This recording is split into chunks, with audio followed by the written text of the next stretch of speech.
சீரியல்களின் full எபிசோடுகளை Sun டிவியில் ஒளிபரப்பான உடனே எக்ஸ்க்ளூசிவாக சன் நெக்ஸ்டில் மட்டும் ஃப்ரீயா பாருங்கள். இந்த நிலைமை எனக்கு புரியாமலாம் இல்ல. கூடிய சீக்கிரம் இதுக்கெல்லாம் ஒரு முடிவு கிடைக்கும். செய்யாத குற்றத்துக்கு ஜெயில தண்டனை அனுபவிக்கிறதோட கஷ்டம் என்னன்னு எனக்கு தெரியும் மலர்.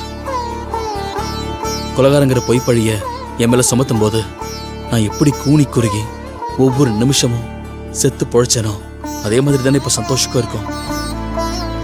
என் மேல விழுந்த கொலைப்பழி போய் நான் எப்படியாவது ரிலீஸ் ஆயிடணும் தான் நினைச்சேனே தவிர, ஆனா சந்தோஷ் மேல அந்த பழி விழுந்து அவருக்கு தண்டனை கிடைக்கணும்னு நான் நினைக்கவே இல்லை. உண்மை சொல்லணும்னா நான் ரிலீஸ் ஆகி வெளியே வந்துட்டேன்னு என்னால இன்னும் சந்தோஷப்படவே முடியல. அவருக்கு தண்டனை கிடைச்சு நான் வெளியே வந்திருக்கேன்ற குற்ற உணர்ச்சி தான் எனக்குள்ள இருந்துகிட்டே இருக்கு. சந்தோஷம் பார்வதியை நினைச்சு நானும் கவலைப்பட்டுட்டு தான் இருக்கேன்.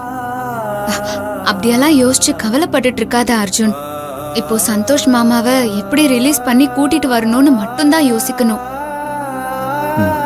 சரி, நீ சமையல் முடிச்சிட்டு வா. அதுக்குள்ள இந்த லாயர்கிட்ட அப்பாயின்மெண்ட் கிடைச்சிரும். நாம போய் பார்த்துட்டு வந்துடலாம். ஓகே அர்ஜுன். சரி. ஐயோ கர்ப்பம்பூச்சி! ஐயோ கர்ப்பம்பூச்சி! என்னாச்சு? கர்ப்பம்பூச்சி அர்ஜுன்! எங்க எங்க இங்க பின்னாடி பாரு. எங்க? ஏய், எங்க எங்க? தெரியல. எங்கடியா? இங்க எங்க?